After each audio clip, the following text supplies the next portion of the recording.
Yo tout le monde, bienvenue sur Opération Pelouse. Aujourd'hui on va parler du Bayern Munich qui est en train de vivre une seconde jeunesse depuis l'arrivée d'Hansi Flick au club.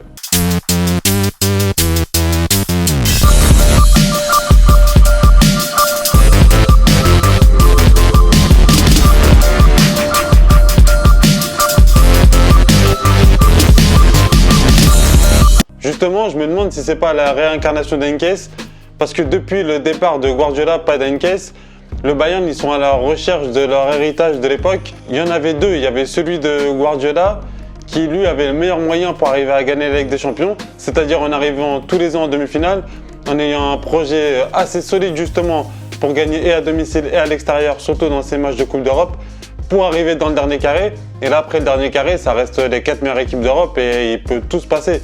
Et c'est justement les ajustements que tu vas avoir dans ce genre de match qui vont faire que tu vas passer au pas. Et Guardiola, il avait échoué à ce niveau-là. Il avait perdu contre les 3 Espagnols chacun leur tour. Sauf que Heynckes, lui, il n'avait pas forcément cette recette sur le long terme. Mais lui, en une année, il a fait ce que Guardiola n'a pas réussi à faire. C'est qu'il a torché tout le monde et surtout, il a plié le Barça 7-0 sur les 2 matchs, 4-0 à l'aller à l'Allianz Arena. Et lui, c'est la force collective qu'il a su amener au club qui a fait qu'il était aussi fort quand il était là. Et justement, le Bayern, il recherchait un peu des deux, voire les deux si c'était possible, mais ils avaient échoué. D'abord, ils avaient fait appel à Carlo Ancelotti, spécialiste de la C1 de la Ligue des Champions. Et surtout, Guardiola et Heynckes, ils avaient laissé un héritage suffisamment fort pour que le Bayern gagne le titre sans trop de soucis, parce qu'Ancelotti, c'est pas sa spécialité. Et avec Ancelotti, ça avait plus ou moins marché parce qu'il est arrivé en demi-finale de la Ligue des Champions et ils avaient été sortis par le Real, ce qui est pas infamant, surtout que le Real gagnait à peu près tout dans cette période. Mais le problème, la saison suivante, c'est que l'Italien ne faisait pas l'unanimité dans le vestiaire.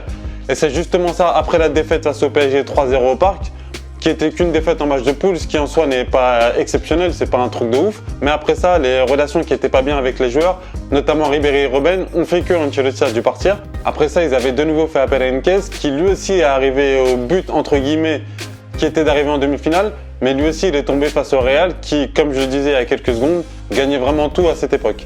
Et la raison pour laquelle les dirigeants du Bayern y couraient après l'héritage et de Guardiola et d'Heynckes l'un ou l'autre, c'est que ces deux systèmes, ils avaient un point commun, c'est l'extrême solidité.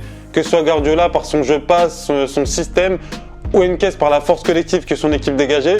Exemple contre le Barça, surtout les 4-0 du match aller, le retour c'est qu'il y avait énormément d'espace, mais l'aller, il les avait bouffés physiquement, c'était impressionnant. L'énergie qu'elle dégageait, la force que l'équipe dégageait. Et justement, cette année, c'est ce qu'ils ont l'air d'avoir retrouvé un peu avec l'arrivée d'Hansi Flick, qui était inconnu au bataillon, en tout cas pour ceux qui connaissent pas le foot allemand, parce qu'il était adjoint de Joachim Löw jusqu'à la Coupe du Monde 2014, et ensuite il était DTN, et là le Bayern, ils ont fait appel à lui. En quelques semaines, il a eu de très bons résultats, du coup ils l'ont prolongé jusqu'en fin de saison.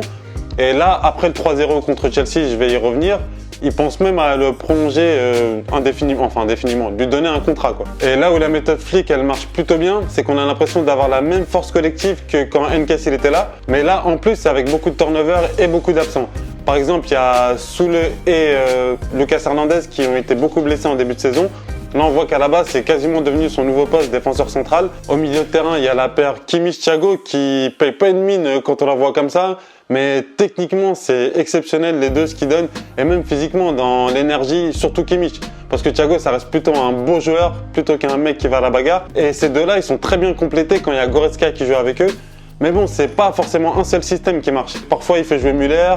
Parfois, il fait jouer Coutinho. Ça change beaucoup. C'est surtout, comme je disais, c'est la force qu'il a su amener à cet effectif, la cohérence qu'il a su amener et surtout la confiance qu'il leur a donnée en eux et la confiance des joueurs qu'il a lui.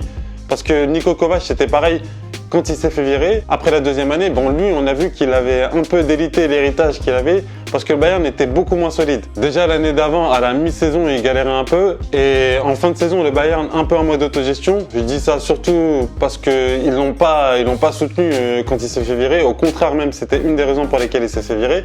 Le Bayern est revenu, a fait tout son retard sur Dortmund et a gagné presque tous les matchs en fin de saison. Mais la solidité de l'équipe de Kovac, c'était pas vraiment ça. On l'a vu en début d'année. Et on l'a vu après la défaite 5-1 à Francfort, ils étaient que 4e, même s'ils n'avaient pas énormément de points de retard, il y avait quand même Gladbach, Leipzig et Dortmund devant eux.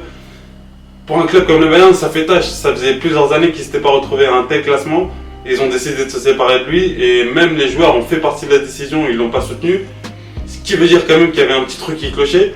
Et avec le retour de Flick, justement, le Bayern est revenu au premier plan directement en championnat. Pour preuve, là, il restait quelques journées au moment de la trêve, malheureusement à cause du coronavirus. Ils étaient déjà premiers. En Europe, ils sont passés d'une équipe qui a été éliminée, qui est sortie par la petite porte l'année dernière dès les huitièmes de finale, même si c'était par le futur vainqueur. Ils ont quand même perdu 3-1 à domicile. Là, cette année, ils sont passés d'une équipe qui allait gagner 3-0 à Stamford Bridge.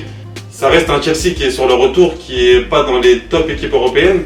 Mais la démonstration qu'ils ont faite, que ce soit en première mi-temps où ils n'avaient pas réussi à marquer encore, ou en deuxième mi-temps où ils en ont collé 3 finalement, c'est là que tu sens que c'est une équipe qui peut éventuellement aller au bout, ou en tout cas en demi-finale. Après, comme je l'ai dit, demi-finale, ça reste les 4 meilleures équipes d'Europe. Et tout plus ou moins peut se passer. Si la saison risque de ne pas se terminer, je pense que Flick aura un contrat à long terme pour les autres saisons. Et surtout qu'ils auront raison de lui donner ce contrat, parce que ce qu'il a fait du Bayern, c'est passer d'une équipe morose qui est passée au second plan européen à une équipe qui revient sur le devant de la scène, dont on parle beaucoup. Et même ce qu'il fait avec les jeunes, enfin avec un jeune pour le moment, on ne sait pas ce que ça va donner après, le jeune néerlandais Zirkzee, je ne sais pas comment il s'appelle exactement. On disait que le Bayern, justement, il manquait quelqu'un pour accompagner Lewandowski ou pour le suppléer. Bah, là, ça reste une très bonne alternative, et s'il arrive à le faire progresser, il soutiendra Lewandowski et pourquoi pas, il lui fera un peu de concurrence. Mais je me serais dit, mais vous fumez, monsieur. Même si j'y crois pas énormément, on va pas se mentir, j'y crois pas du tout. Voilà, c'était tout pour mon avis sur l'apport d'Hansi Flick au Bayern Munich. On se retrouve bientôt pour une nouvelle vidéo. À bientôt.